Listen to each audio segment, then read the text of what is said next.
তো তোমরা সবাই কেমন আছো? আশা করি সবাই ভালো আছো। আজকে রবিবার, সবার বাড়িতেই মাটন রান্না হয়, তো আমাদেরও আজকে হচ্ছে। তো আমি ভাবলাম কেননা তোমাদের সাথে এই সিম্পল মাটনের রেসিপিটা শেয়ার করি। মাটন রান্না করার সময় আমরা আলুটাকে ভেজে নিব।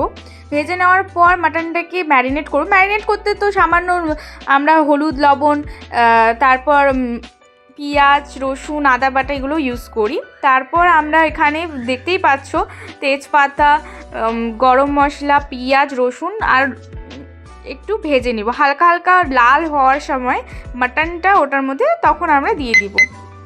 হালকা লাল লাল ভাজা হচ্ছে, কি সুন্দর দেখেছো কালারটা আসবে।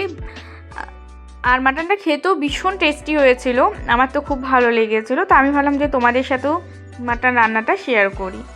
তো হালকা আঁচে করে কষিয়ে তারপর ওটাতে জল ঢেলে দিতে হবে, সামান্য জল, যতটা তোমরা ঝোল খেতে চাও আর কি তরকারিতে। তো মাটনটার কালারটাও বেশ সুন্দর হয়েছে এবং নরম হয়েছে। দেখতেই পাচ্ছ কত সুন্দর কালার এসেছে মাটনে।